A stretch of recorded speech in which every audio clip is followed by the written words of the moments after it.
Hello, good morning to everyone here in the America. Good afternoon to everyone who's non-American. Uh, you lucky people. What is it like to not be here in America? Well, anyway, my name is Crunk Chocolate. Welcome to End of Season Report, part of Shades of Blues content season, streaming live on FanFest. Shout out to all of our Patreon people who are watching with us as well. This is a show where, it's the off season. Can kind of relax a little bit, chill on the tribalism, bring on my friends, some of the favorite people that I like to talk football with, and get specific about teams in the Premier League, the Women's Super League, and just look at the season overall. The way that this works is there are 5 categories, and I have each guest rate A through F. You can do pluses or minuses. I'm not going to be that big of a worry about it. Kits, manager, roster, supporter, and the front office. Those are the 5 categories. And today we are talking the Premier League champions. Oh, that's weird saying that, and it's not Manchester City. Oh my gosh. We're here talking about Liverpool. And for City losing the Premier League they're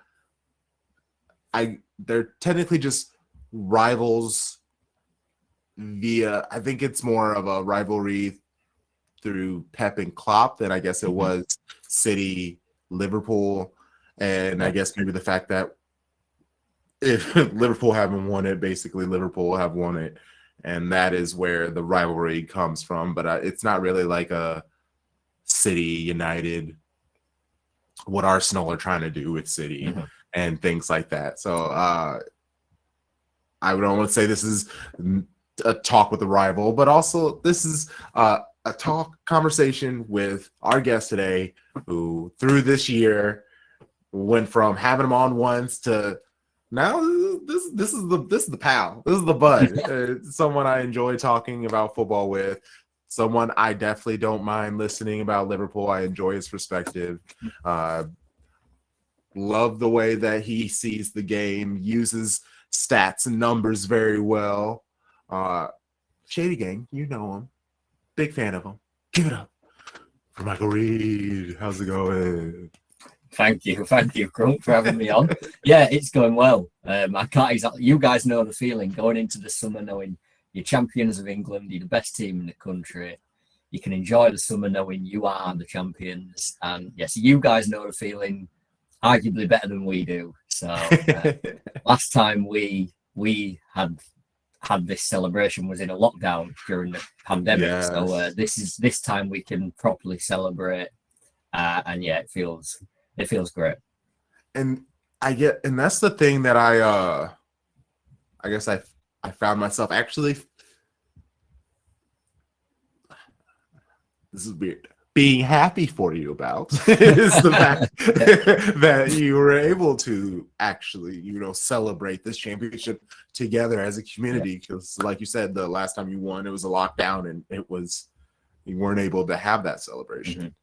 Yeah, exactly. I think we've sort of had a double celebration for that. It's felt like, and especially because we won the league with a few games to go, which again, you guys know what that's like as well, where kind of your end of season becomes literally meaningless. Yes.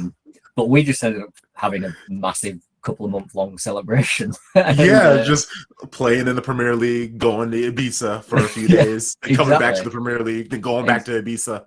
Exactly. I'm pretty sure we had like one training session before every game up to the end of the season. So Klopp wouldn't even have the guys in training. But then you have people reading into it going, they didn't win any of the matches. Well, yeah, they were probably high on tequila and 1,000%. They were not at 100%. Yeah. And they locked in for a majority of the season. They did what they needed to do, which was secure the Premier League trophy. what do you expect them to do after that? Honestly, what was it? Yeah, when the last time City won the league with a few games ago, there were 3 games, maybe 3, maybe 4. And I'm pretty sure we won the first game after securing the Premier League title, but then we lost the rest of them. Yeah.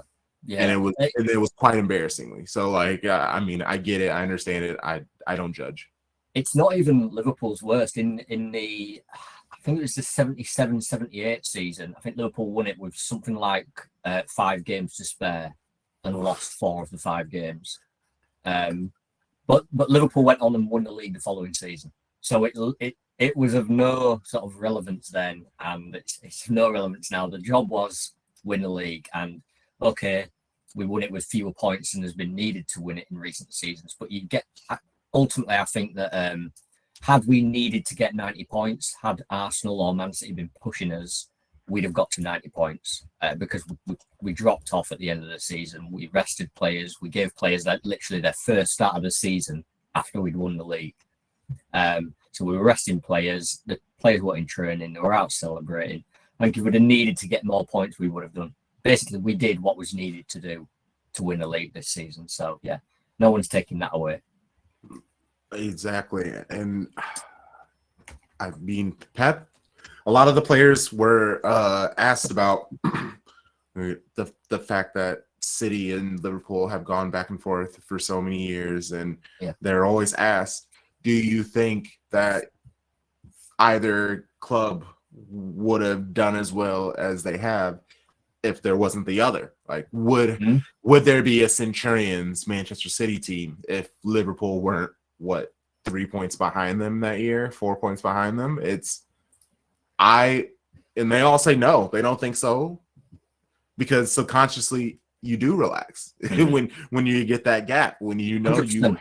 When you have to be locked in and focused for every match, like both clubs have really been for the last 7 seasons. It's tough. I could not imagine once I lift that title. Oh, of course I'm partying 1,000%. I'm partying, and I'm being paid footballer wages. Oh, bruh. Bruh. I'm looking like Jack Grealish if that happens. Yeah. Oh, I'm sure there's a City fan listening right now like, oh, why'd you have to take a shot at Jack Grealish? Hey, he's gone. Just move on. We now need to laugh at it all to keep from crying. But let's start our first category, which is our kits. I enjoy talking kits. It's something I just very much enjoy. It's I feel like it's a way to talk football, but also kind of relax and have a little fun before we get into the madness.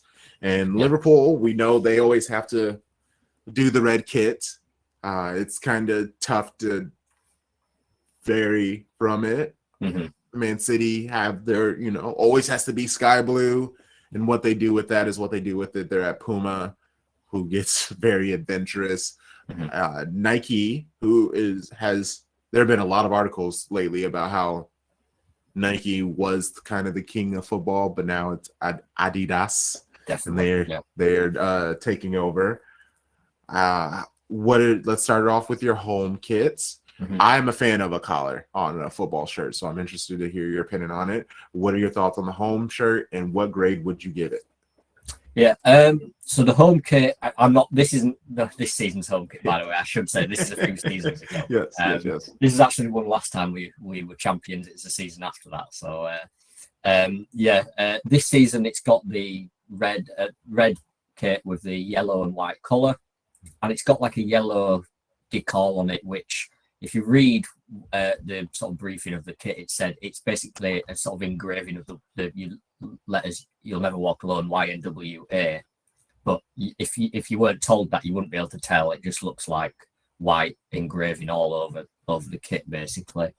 I don't mind the message. I like the colour.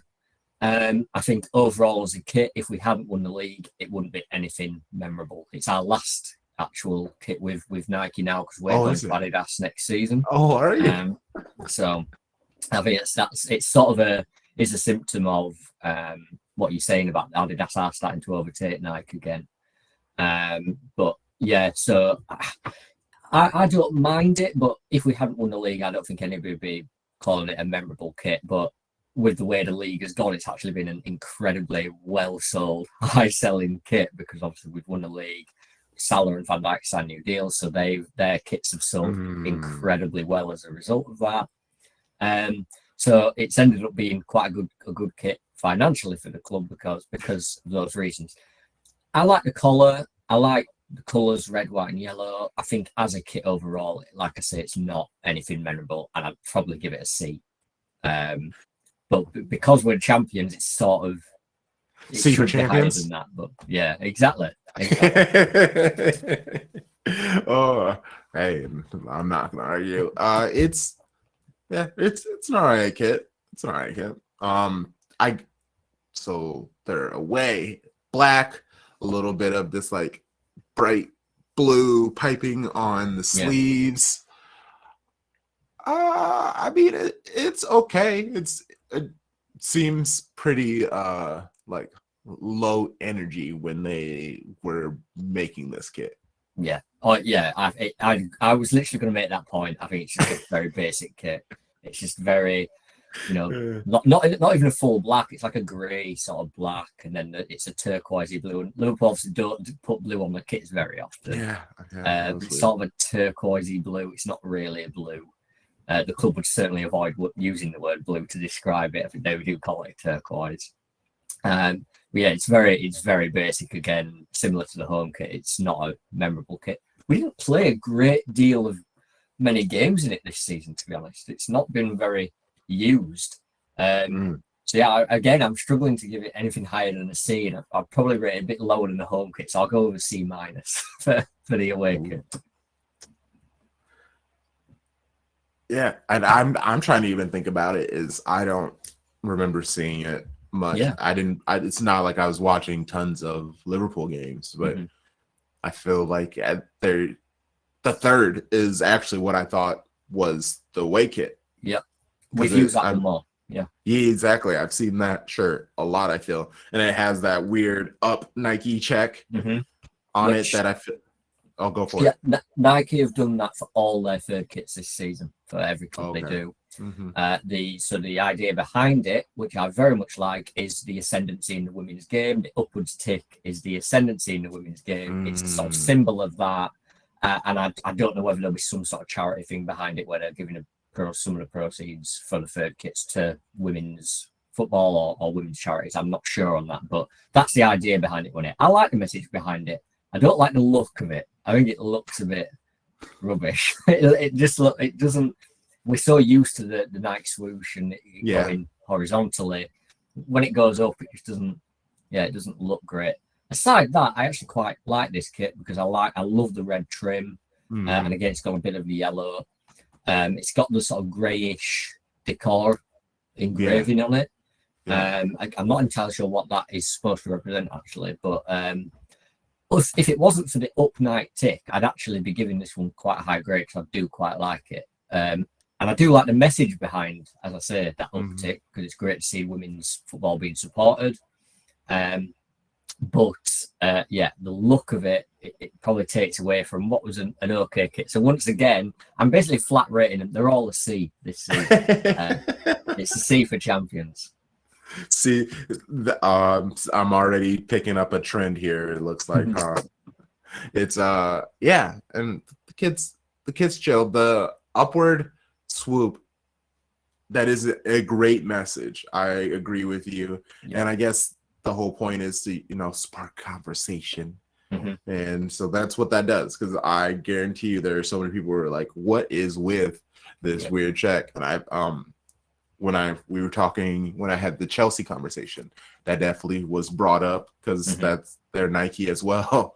And they kind of had weird kits for Chelsea, but I don't know if that's just like a Chelsea thing. They're just trying to be edgy and experimental with all of their kids, but also City.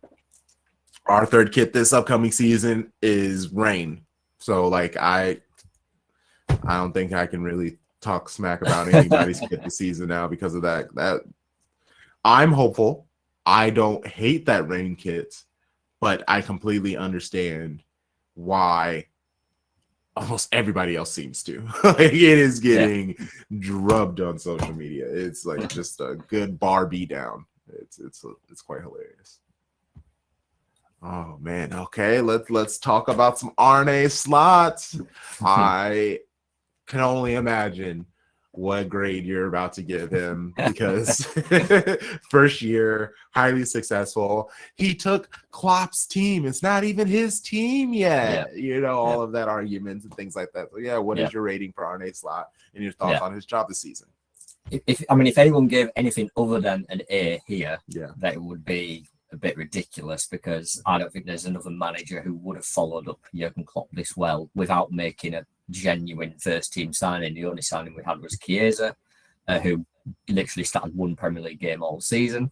So, and that was one of those after we won the league, as we mentioned. So it was sort of a token start that he was given, really. So basically, he had Klopp's team and he won the league with it. Klopp didn't win the league with it the season before, remember? So he took Klopp's team and arguably made it better without adding to it, which is an incredible feat. He's been very sort of rigid with, I think he sort of picked 14, 15 players, certainly in pre-season, at the start of the season, was like, these are the ones I trust.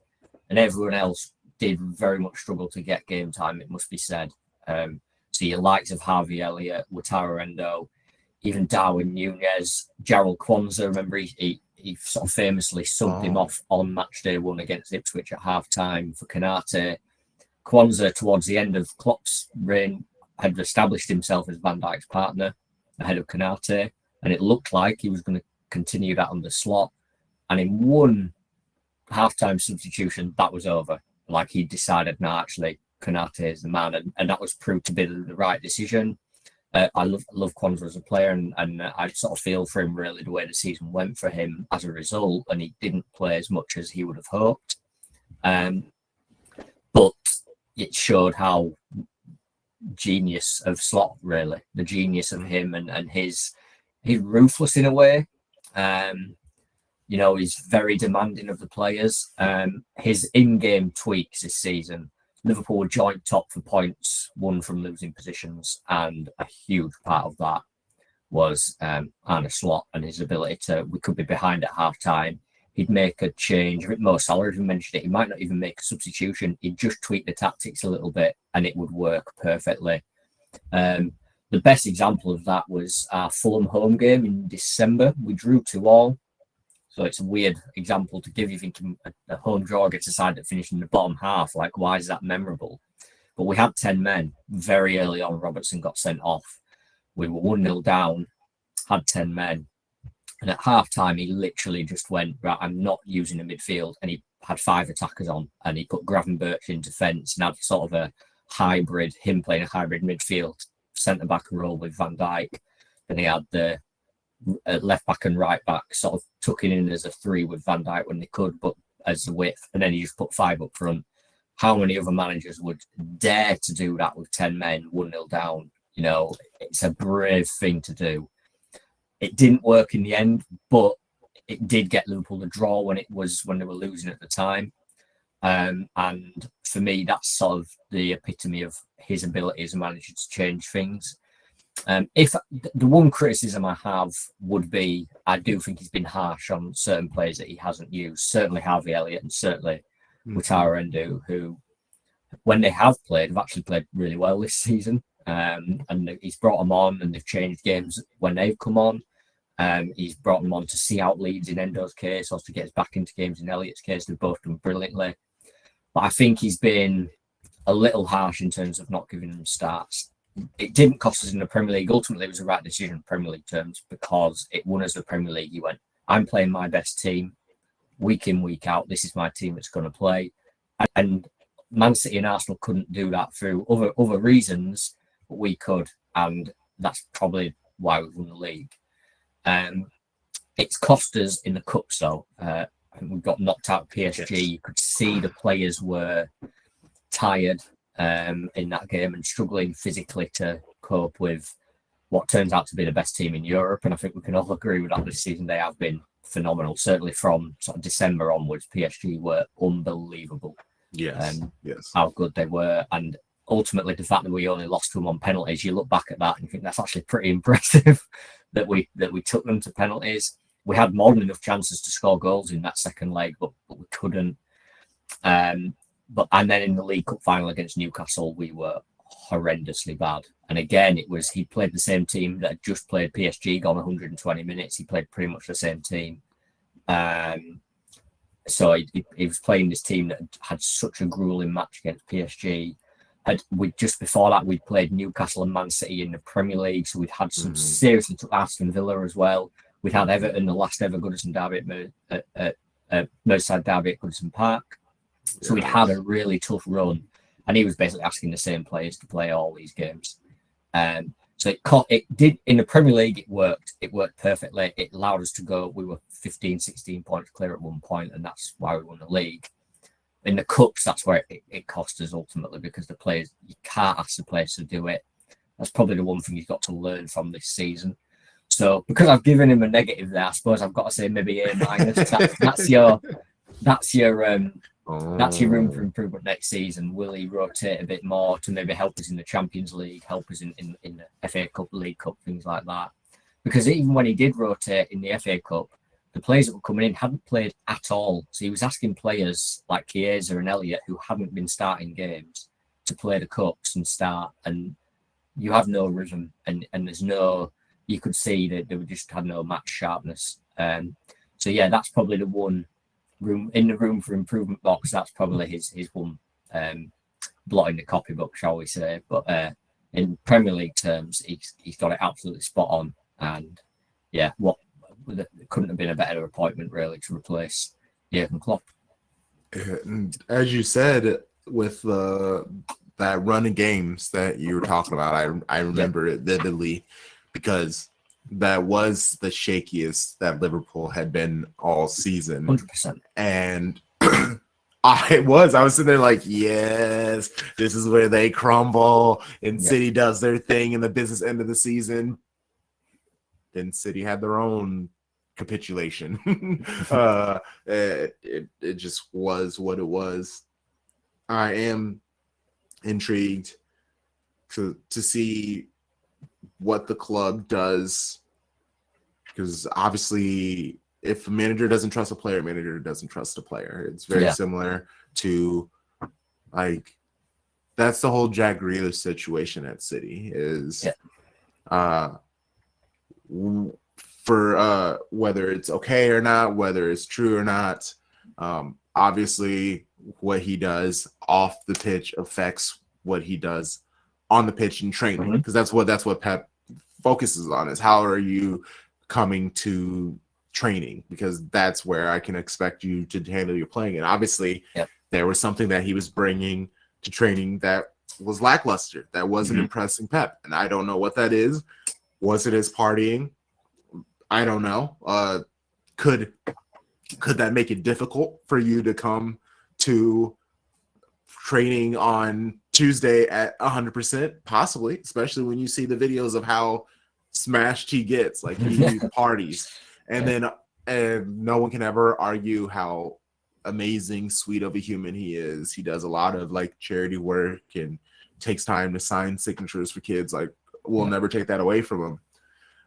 But I remember the Man City released their 4 in a row documentary at the beginning of the season. Yeah. And it starts off with all the players kind of talking about that experience and winning the treble and things. And Jack Grealish, I'm paraphrasing, but he basically goes, I completed football. Like, what else is there to do? And that stuck out to me so much, where I was just like, oh yeah, he does. Like, something has switched on him. He was at Aston Villa. He had to be locked in every single match. He had to take those ass whippings, because if he didn't, then that meant that Aston Villa are going to struggle. So you work all that hard to get to Manchester City. Yeah. Now you need to prove yourself to Pep Guardiola. You're playing against all with the best players and everything. Now you've done what you've done. Like, you've hit your life goal. Mm-hmm. now what? Like, obviously, there are some people who have that hunger in them, and we have seen those people throughout history. I would argue Virgil, Salah, those are two players who 100%. they win a trophy and immediately they're like, okay, what's next?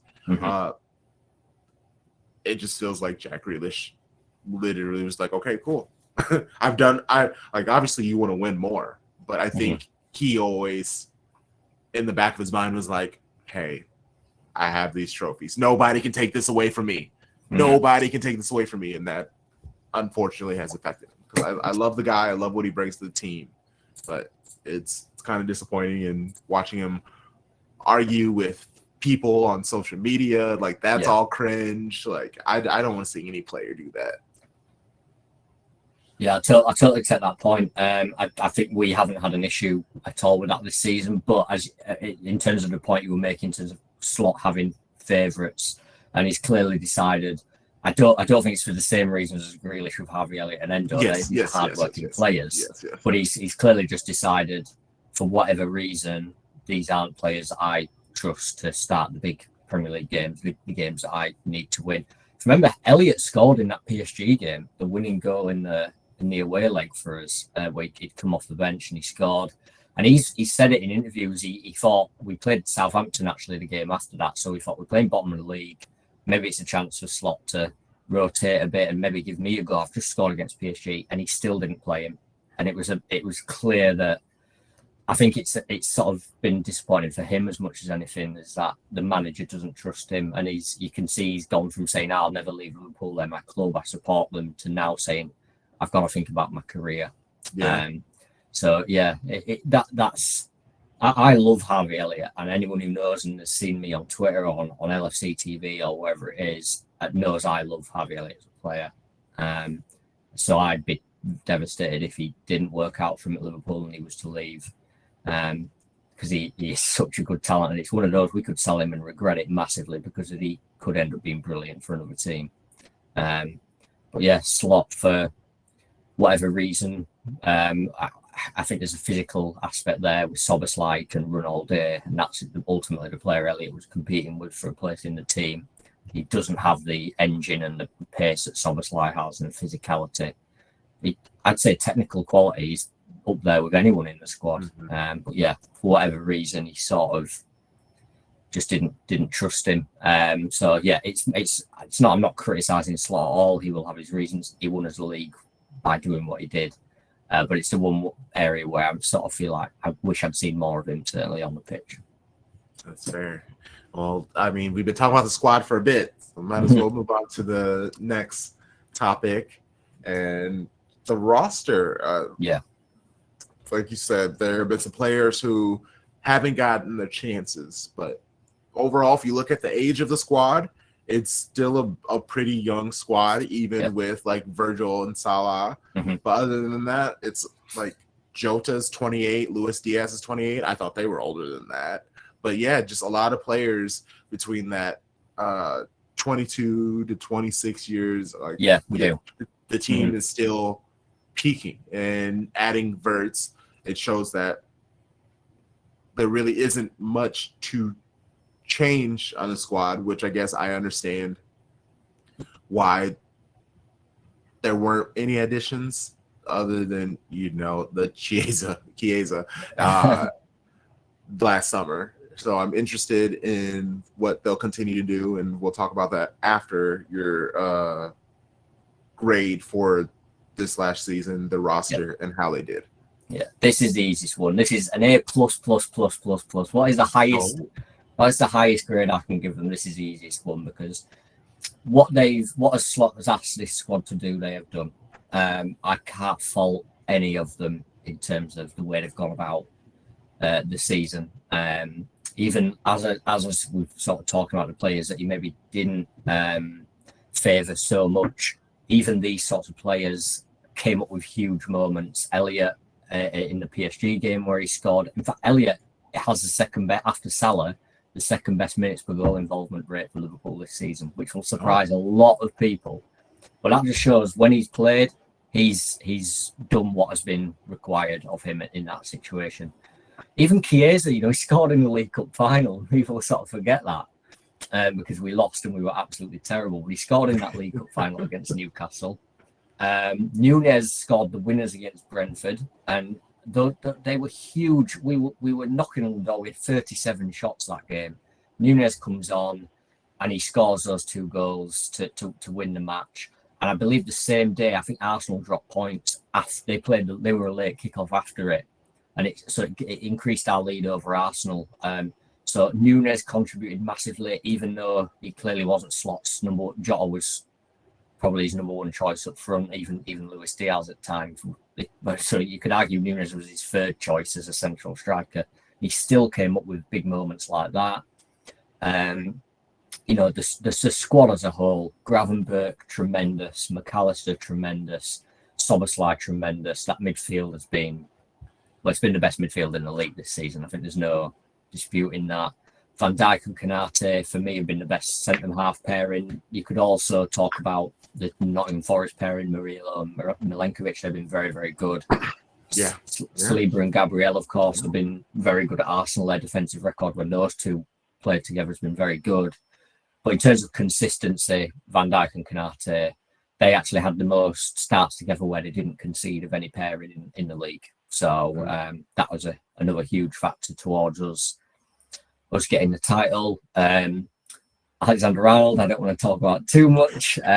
We probably have to come to him when we discuss the front office, and because obviously in terms of getting his contract signed. But he has had a very good season on the pitch. He has been very good. Robertson has struggled a bit at left back. There's times where Tsimikas has been actually ahead of him because Robertson was struggling, but ultimately he was still good enough to hugely contribute to us winning the league. And then up front, Salah. I mean, he's had literally one of the greatest seasons by any Premier League player we've ever seen. 47 goal involvements in 38 games is absolutely, it's frightening. It's absolutely frightening. 18 assists, 29 goals. Will we see a player hit 47 again? Haaland has a chance, but albeit mainly goals. But it's sort of that bracket where how many players are even capable of it? There's not many. There's just not many. Correct. How can you give Salah anything other than the highest mark this season? Luis Diaz has had a fantastic season. Certainly towards the end of the season, he really hit form as we were trying to get the last points we needed to win the league. He really hit his form. Cody Gakpo's had a really good season, certainly at Anfield. He at one point, he scored in 10 starts in a row at Anfield, which is a joint all-time Liverpool club record. Oh. He started, I think it was 12 games or 13 games at Anfield this season. He scored in 11 of them, which is an amazing record. He had a bit of an injury, funnily enough, when we lost the League Cup final and to Paris Saint-Germain in the Champions League. He was only just coming back from injury around then, and I think his absence for those games was massive because he really was in form at the time.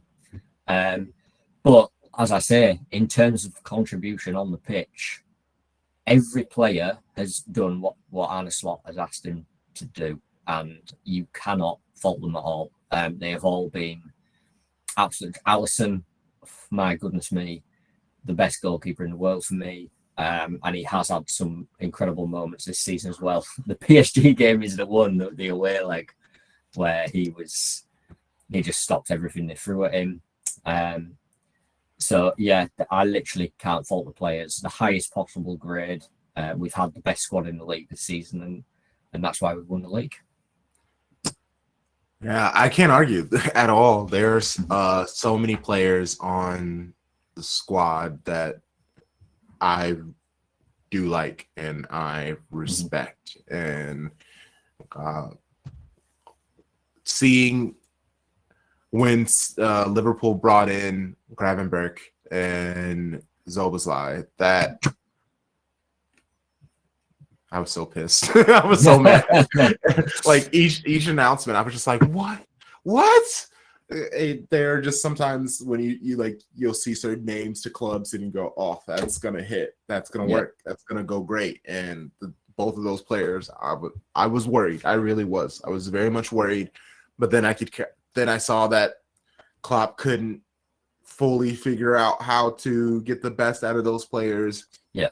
And Slot seems to have figured that out, and it's unfortunate. I absolutely hate it. And like even Allison, I'm a big Ederson fan, like huge Ederson, and one of my way too early predictions for last season, at the beginning of last season, was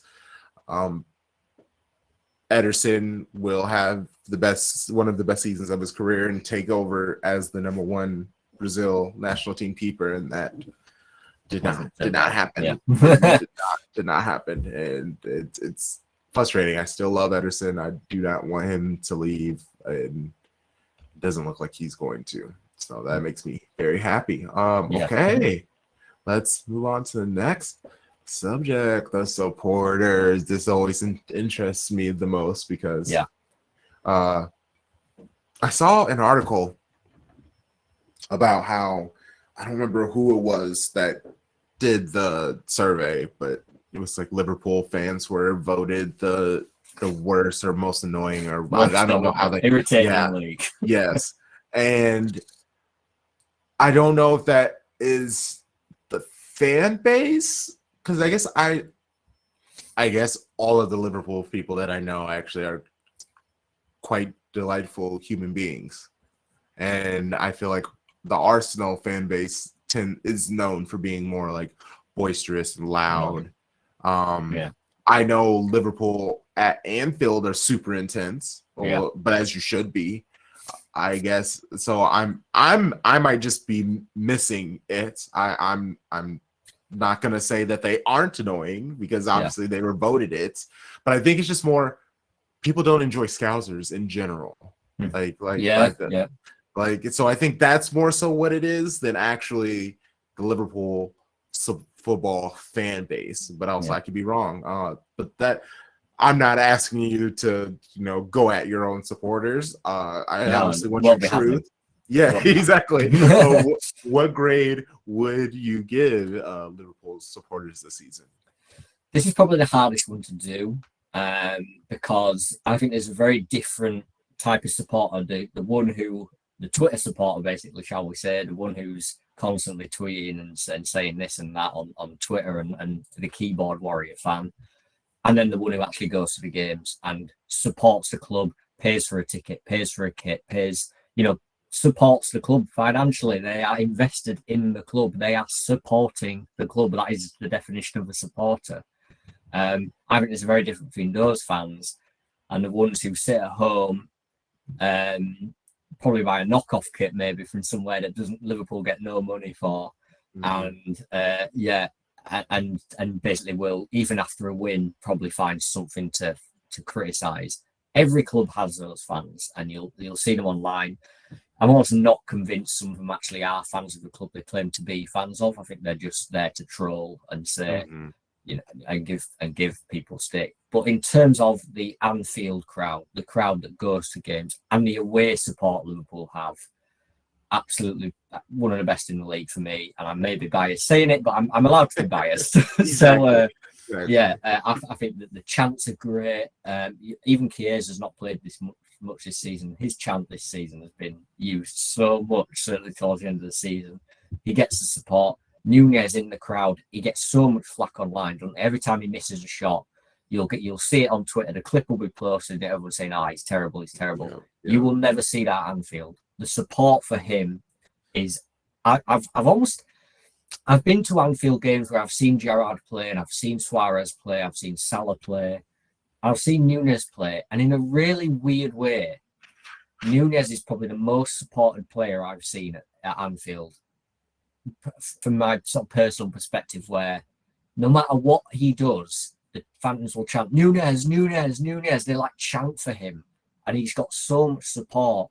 And I think it's partly because they see what the trolling he gets online and the abuse he gets online, and that's where I think Liverpool as a club and the supporters are brilliant, because they will support. Once you are red, that you get the support. The sort of one controversial thing that happened at Anfield this season was the booing of Trent Alexander-Arnold. Yes. Now you can have opinions both ways on that. I'm not going to knock your opinion on this because I think it's one of those. I'm going to give you my Liverpool fans' perspective of it. Is that Trent Alexander-Arnold is a Liverpool fan. He's born and bred a Scouser. His chant is the Scouser in the team. He's the guy who's come through. He is the local lad in the team. He's the poster boy, really, of Liverpool. And Liverpool fans have sort of gone to war for him for so long because what is it all these online keyboard warriors say? He can't defend. But it's not even just that. You'll get the pundits online, Gary Neville here in the UK. Every time Trent comes into conversation, he'll go, nah, he'll cost England at major tournaments because he can't defend. Well, the counter-argument to that is he helped Liverpool to 3 Champions League finals. What more do you want from him? He's clearly not that bad defensively. It's never his defensive weaknesses have never been an issue. But the point is, I'm defending him again here to you. We've spent years defending this guy, and then he's left the way he's left. Yes. So I think as a Scouser, I'm not from Liverpool, but I think if you're a Scouser, if you're from Liverpool, you support the club. I think it's very hard to understand what he's done as a Liverpudlian because I'm a Liverpool fan. I cannot imagine being vice captain of Liverpool, helping us to win the Premier League, going on that parade bus, seeing the scenes at that parade bus, and seeing all that happened and all the fan adulation and what it meant to the people of Liverpool, and going, nah, I don't want any more of this. That's what I can't understand. And that's why I understand Liverpool fans booing him, because there was that feeling of, this is the guy who he's the next Steven Gerrard, let's be honest. He was. And this is the guy we have defended and idolised, and we will go to war for because he's one of us. The way he talked his brand 66, he talked about, I'm just a local lad from Liverpool whose dream has just come true, was the quote he gave when he won the Champions League. So for him to then run down his contract purposefully, he even signed only a 4-year deal rather than he was offered 6 and he signed 4. And that was clearly, as it's turned out, proved to be because he was keeping his options open. And that stings. And so I get the booing. Would I have booed if I was at Anfield that day? I don't know. Because once you're a Liverpool player, you deserve that support. And that's the sort of counter argument is, was it a bit, it's sort of Liverpool fans betrayed him in a sense there by booing him. So it's that is for me is the bit that makes this grade tricky, because how do I assess that act from the fans, that act of booing Trent Alexander-Arnold? How do I weigh that up amongst the scenes of the celebration? The parade was fantastic. It was obviously ruined by one idiot, by the way. I'm so glad nobody was killed by that guy. But the parade itself was phenomenal. The support the fans have given for this team throughout the season towards winning the league. The scenes of celebration have been wonderful. As I said right at the start of this show, we sort of we celebrated double for the last title. We couldn't celebrate, and now this one we sort of having it's felt like that. It's felt absolutely huge. So how do I then weigh up that act against Trent Alexander-Arnold? I hope I've put across the perspective of the Liverpool fans there anyway, where definitely it stings. So for me, I'm going to ignore the keyboard warrior fans and the ones who I'm not even convinced are necessarily supporters, who, if Nunez will miss a shot, they'll criticize. There are fans who, towards the end of the season, Salah's goal return went off and they said, we shouldn't give him a new contract. I've seen fans say that, and you're thinking, what are you watching? What world are you living in to think that? You're either not a Liverpool supporter and you're trolling, or you're not watching the game. Yeah. That's the only explanation I have for that. So I'm going to ignore that, and I'm going to give the supporters an A, because the support they've given the team, the chants in the crowd, the atmosphere at Anfield, the atmosphere for the Tottenham game where we confirmed the title is one of the best you will ever see at any stadium. In terms of, even when Tottenham went 1-0 up, it was like the fans didn't care. There was like we are partying, we're celebrating, we're going Yes, to they win. were. Yes. And they didn't care. And just it was a celebration the entire way through. And yeah, so a bit similar to the squad. I don't see how I can not give them an A in terms of the celebrations have just been tremendous. So yeah, I'm giving the Anfield crowd an A. I understand the booing of Trent, like you said so well. He's one of their own, and for you to be also the captain and led them to all the success, for you to just leave on a free to Real Madrid, just so you can make more money there, which like you are one of the top guys at Liverpool, and now you're going to go to Real Madrid where you're 5th, 6th on that list, 7th. And so you're screwing over this team financially. Like even like when Real Madrid offered, what was it, like 20 million for Trent in January, I laughed so hard. We were never going to accept that. Oh no, not at all. And it's just like, oh yeah, no, Real Madrid are taking a piss, which I feel like adds to the insult. I know Trent didn't say, hey, just offer peanuts for me, but it does kind of feel like his agent reached out and was like, hey, could you just like make an offer? Like it just felt like it was a lot. Yeah, it was a lot of like 100%. PR spin. So when Liverpool don't accept that offer, now they look like the ingrates and all this other stuff, especially because you know how Real Madrid loves spinning information with their journalists in the first place. It all, like, I completely get it. It's being abandoned. Like, that hurts. If there's one thing Liverpool's fan base is gonna do, they're gonna let you know how they feel. So I completely get the booing. And then the next week they were just like, hey, sorry about last week. We felt how we felt. We love you. Here are the claps. Like he got his chance on when we lifted the trophy. So you know there was that. They made the point, and then they were right. We're back to celebrating now. We've made the point. Now we celebrate, and I think they are justified in doing that personally.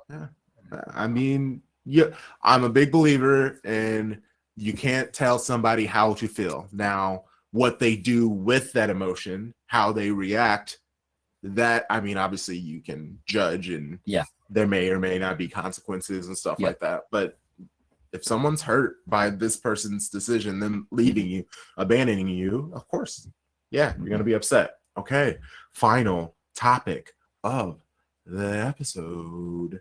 The front office, where they didn't do much last summer. Boo, but then they end up winning, so it seems like a stroke of genius. And then spending big money on the best prospect in football, Florian Wirtz. What are your grades? What's your thoughts on the FO? I mean, obviously the Trent Alexander of it all as well. So there's ups and downs with this front office, I'm sure, this year. So I'm interested in what grade you give them. Yeah, hell of a lot to unpack here. So I'll unpack it all before I say the letter grade, because there is a lot. Ultimately, their first job this season was replace Jurgen Klopp. So their first job, and bear in mind, this is Richard Hughes, who's only just joined as a sporting director. We've got Michael Edwards back at FSG, not with Liverpool as such, but he's with FSG, sort of overseeing things. Julian Ward is back, people like that.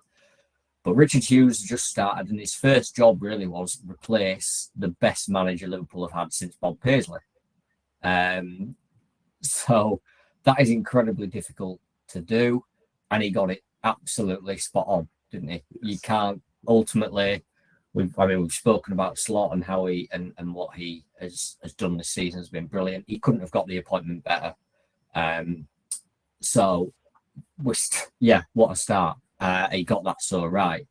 The transfer window last summer. Now, I said at the time, and I'm not just saying this in hindsight, I genuinely said it at the time. I said at the time, we don't need any signings. You ask people that know me. I said at the time, we don't need any signings. because there was an argument was with Klopp going, it was the biggest summer of upheaval we have had in a decade since Klopp, basically, in terms of. So if you were to then go, right, we're going to add 5 or 6 new players to this, it becomes an even harder job for Slot to bed these new players in. He had to assess these new players he had that he's never worked with before. He's never worked with players of this caliber. No disrespect to Feyenoord and AZ, who that before. He's never worked with players of this caliber, of Mo Salah's caliber, of Virgil van Dijk's caliber. And he had to look at these egos and these personalities in the dressing room, shall we say, and he had to learn very quickly how to work with them and how to get the most from them. So I think not adding to the squad was the squad has proven to be very good this season. It was good the season before. We have a very good squad. We genuinely didn't need anyone. Chiesa was, I thought, a good signing at the time because the one area we had 2 players for a position. The one area we didn't was a Salah backup. We didn't really have a right wing backup, and I thought Chiesa would be that. As it turns out, he wasn't that. Salah just played every game, so it ended up not being needed. But I sort of get the not signing anyone, and I was in favour of it at the time. And then the other positive to it is because we didn't spend last summer, and we actually sold quite a lot of players. We sold Van den Berg, Carvalho, Bobby Clark, so we sold a lot more than we bought in Chiesa.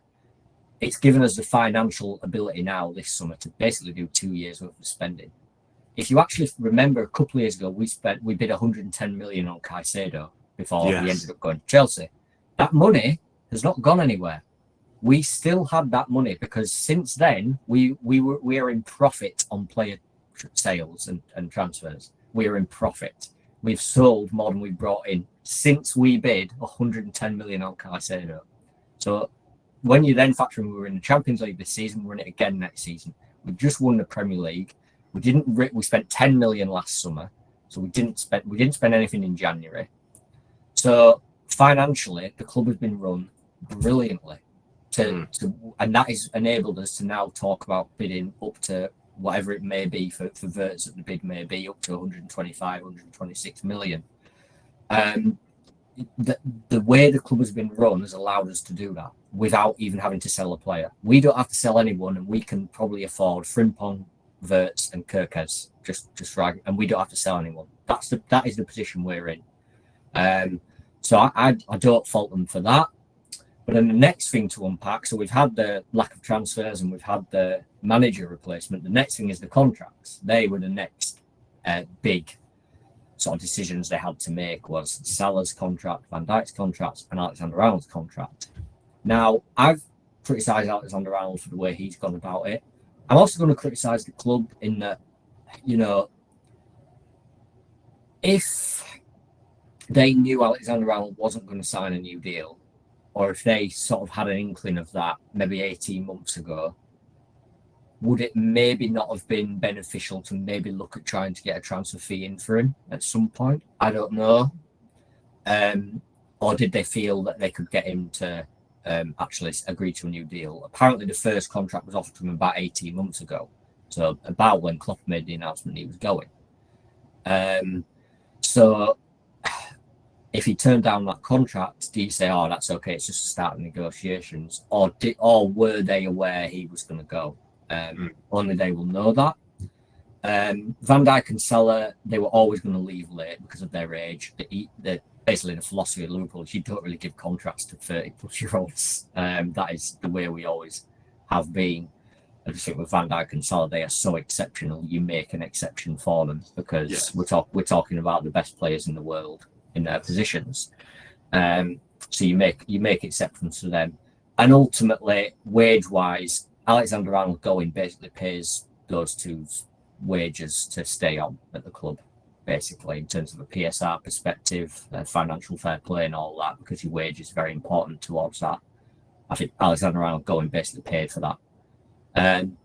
And people criticise for how long it took us to get Van Dijk and Salah signed. I think it was always going to take that long. Whereas Alexander-Arnold's probably the one you can criticise the club for, because that should have been looked at a lot earlier, because this is a guy who is only 26 now. So 18 months ago, he was 24, 25. Maybe they got that wrong in terms of how they assessed that. There's an argument giving him a 4-year deal 4 years ago was a wrong decision, because, they should have known then. Why is he only signing 4 and not 5 or 6? Basically, we're talking about the star of the club here. Now that was 4 years ago, and Richard Hughes was obviously not at the club then. That was nothing to do with him. I don't think Julian Ward was anything to do with it at the time, the contracts at the time. He was more of a sort of youth development guy and loans guy, whereas now he's more hands-on with the contracts. If we're going off this season, you probably can't factor that in. But yeah, the Trent is the one where there is criticism there. Ultimately, they did what needed to be done with Salah and Van Dijk, so that went well. The transfers, like I say, for me it was justified. And this summer now we'll go and spend, as you've seen, we're looking at doing. And they got the appointment right, so in Arne Slot. So yeah, those are the factors that I sort of have to weigh up. So I'm going to give them a B plus. You can't give them the same rating you maybe give Slot, because he's come in and done brilliantly, and certainly not the players. And like I said, there is criticism in terms of maybe how they handled the contract situations. Maybe they could have done that a little better. But in terms of replacing Klopp, massive tick. In terms of the transfers, for me, massive tick, because they got it right. You're better signing nobody than signing someone who you don't really want. And do you know what I mean? You're better signing players you actually want for a price you're happy with. Then don't just sign someone from the sake. Especially, we're at that stage now where we have that luxury, because our squad is that good. We only need to sign players who improve us as a team. There is no point signing somebody who's just like. That's what Chiesa's arguably wrong as a signing, because he hasn't improved us as a team. So was there any need to spend that 10 million now? Because it was only 10 million in today's era, that is nothing, and we'll probably make that back if we sell him. So it's not really an issue in terms of signing him at that low fee. But there's an argument we didn't need him. So I can't really fault them on that. So I'm going to go with a B plus. That's fair. Speaking of buying players that don't help the team and are not necessarily there to make it better, Calvin Phillips and Matthias Nunes at City. Exactly. I when Calvin Phillips, I wrote, once the Calvin Phillips thing was announced, I wrote this whole article basically being like, hey, he's coming from Leeds under Bielsa, who loves running players to the ground. Yeah. This is the minutes that he played. For people who don't know, I did a cross-sport comp between him and Tom Thibodeau, who's an NBA basketball coach who is known for playing his players into the ground. He's done it in so many different teams, and I was like, hey guys, don't expect much from him. I was expecting at least a little more than what we did get from him. And then Matthias Nunes, he's obviously is not a midfielder, but he has a lot of promise as a right back with the squad, where if we don't bring in Cambiaso or Livramento or any of these other names, I'm actually very okay with Nunes at our right back. Yeah. But the idea of Liverpool winning the Premier League, being able to retain Virgil, Salah, and then bringing on Verts, Frimpong, and Kirkes, that is very annoying, as a City fan. It's that's for me. Liverpool fans have to look at it that way. What we're doing is probably frightening Man City and Arsenal. They might not admit it. Hope you just admit it, because you're very honest and you're happy to, you're open to it. But I think what we're doing, is going to frighten fans of other clubs, because we've got a squad that's won the league, and we're now going, right, how do we take it to the next level? It's what Alex Ferguson did for years at Man United. He'd win the league and he'd go, right, I'm going to sign Robin van Persie from Arsenal and win it again. That is what he did. He made a career out of it. How do you improve a team that wins a league? And that's why he won 13 Premier League titles. Now, we're not going to go, Slot's not going to go on and win 13. I hope not. Goodness gracious. Listen, you got Guardiola's on 6. So Yeah, he's I almost know. halfway there. Yeah.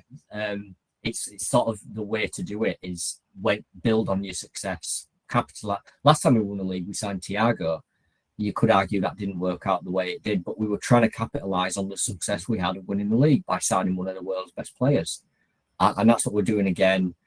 Hopefully, with Florian Wirtz, hopefully it goes through. I'm going to touch the wood behind me. Yes, I mean, it is a lot of pressure on Wirtz with the money that he's going to be given. There's going to be, especially with the whole Carvalho. Who was it that you spent all that money for a few years, a while ago? Anyway, well, we had Keita who didn't work. Our high money signings have generally worked over the years. Caicedo was the one we bid a couple of years ago that we didn't get. No, he sold Coutinho for a lot of money. Sold Coutinho. Yes. Before we get you out of here, though, I want to know all whatever you do know or may not know. I wanted to ask about Pepin Lender. He's left your backroom staff to join Manchester City. When that was announced and confirmed, I did see a lot of accounts like very upset about this. And then I saw a couple of videos of Pep kind of talking about how he sees the game, and I was impressed. So I would love to kind of hear a little bit more from you about the guy and if you know any strengths of his and if it's as big of a loss for the club as I guess social media is making it seem like it. Yeah, well, we lost him with Klopp. He left with Klopp. He went to manage Salzburg. He went to manage Salzburg. It didn't work out as a manager, and ultimately he is a coach. He's not a manager. So yeah, I'm trying to look around the room. I've got his book somewhere, but I don't think it's in here. I was going to I've got his book that he wrote about the 21-22 season where we reached every cup final, chased you all the way in the Premier League. He's got a book about that season. He was a huge part of our success that season. His tactics were very good. It was his idea to bring in Luis Diaz, who was revolutionary when he came in that season. The way we used him, the way we sort of set up that season with Henderson almost joining the attack at times. We almost played like a 4-2-4. It was all him. And he was a huge contributor to our success that season. And then after that season, Klopp, you could see, was starting to wind down and you could see he was getting tired, which ultimately led to him leaving the club. You could see he's wanting less hands-on role even as manager. He's wanting to do less. So he gave Pep Linders more sort of power, certainly control over the tactics of the team. So as much as he was responsible in a huge way for our success in the 21-22 season, we were awful in the 22-23 season, and he's equally as responsible for that because Klopp gave him a lot more power, and his tactics that season were bad. We got it wrong. The season after 23-24, which ended up being him and Klopp's last season together with us, again we stuck with the tactics. We had Alexander-Arnold inverting, which I think was the wrong decision. Klopp has never been a tactician. He's always been a motivator, and other than pressing, Klopp's never really been that tactic. He's always had a right-hand man, whether it be Linders or, do you remember Zelko Buvacs, who he had at Dortmund, and he brought to Liverpool at first. So he's always had a tactician alongside him, and that was Linders. So he stuck with Linders' tactics, and the amount of times we were coming from behind in games because the tactics we got were wrong. But Klopp was able to motivate us and say, right, now come on, you can win anyway because you're good enough, and I'll motivate you to win anyway. That's true. So, yeah, basically what I'm trying to say is give him as little power as possible. If he's the man putting out the cones and handing out the bibs in training, he's great. I think as a coach, the guy can coach. That's quite clear because he was a huge part. As I say, he was the brains behind Klopp, really. He was a huge part of the success Liverpool had in that era.